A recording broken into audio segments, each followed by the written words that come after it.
Miss Gwendolyn Fairfax. Quickly, Mary, set this platter inside at once. Yes, sir. Good afternoon, dear Algernon. To my surprise, I hope you are behaving very well. I'm feeling very well, Aunt Augusta. That's not quite the same thing. In fact, two things rarely go together. Dear me, you are looking very smart. I am always smart. Am I not, Mr. Worthing? Oh, you're quite perfect, Miss Fairfax. Oh, I hope I'm not that. There leave no room for development, and I intend to develop in many directions. Mr. Worthing, I'll have a cup of tea and one of those nice cucumber sandwiches you promised me. Of course. Merriman! Why are there no cucumber sandwiches? I ordered them specially. The platter's inside. Do it! Good heavens! Please escort Lady Bracknell inside at once and prepare her all the refreshment she so rightly deserves. Yes, sir. Come with me, Algernon. We can discuss our dinner plans for Saturday.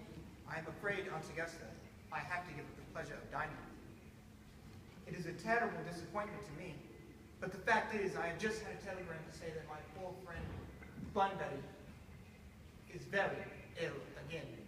They seem to think I should be with him. This Mr. Bunbury seems to suffer from curiously bad health. Yes, Bunbury is a dreadful invalid.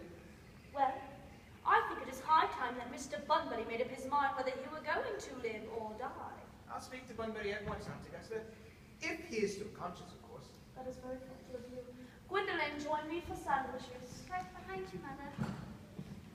Charming day it's been, Miss Fairfax. Don't talk to me about the weather, Mr. Worthing. Whenever people talk to me about the weather, I feel quite certain they mean something else. And that makes me nervous.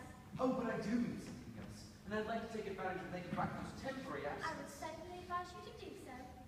Gwendolyn, ever since I met you, I've admired you, well, more than any other girl ever since I met you.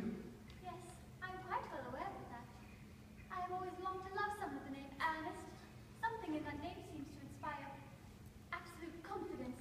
The moment Algernon first mentioned to me he had a friend called Earnest, I knew I was destined to love you. You really love me. Passionately. Darling, but you don't mean to say you couldn't love me if my name wasn't Ernest? But your name is Earnest. I know, but suppose it was something else. I don't think the name suits me at all. It suits you perfectly. It is a divine name. It has a music of its own. It produces vibrations. Really, there are a lot of much nicer names out there. I think Jack, for instance, is a charming name. Jack? No, there is very little music in the name Jack, if any at all. It does not thrill, produces absolutely no vibrations. The only name is Earnest. Gwendolyn, we must get married at once. Married? Yes, you know that I love you, and you led me to believe that you were not absolutely indifferent to me. I adore you, but you haven't proposed to me yet. Then may I propose to you now? I think it'd be an admirable opportunity, Mr. Worthing, and to spare you any possible disappointment, I think it's only fair to tell you quite frankly beforehand that I'm fully determined to accept you.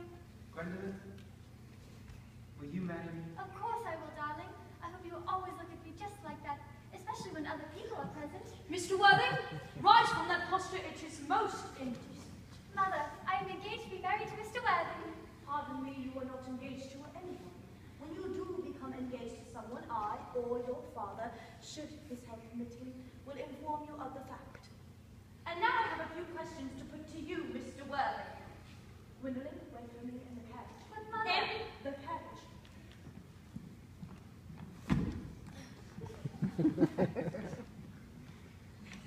Mr. Worthing, I feel bound to tell you that you are not down on my list of eligible young men. However, I will put your name down should your answers be what a really affectionate mother requires. How old are you? 29. 49. A very good age to be married at. I have always been in the opinion that a man who desires to get married should either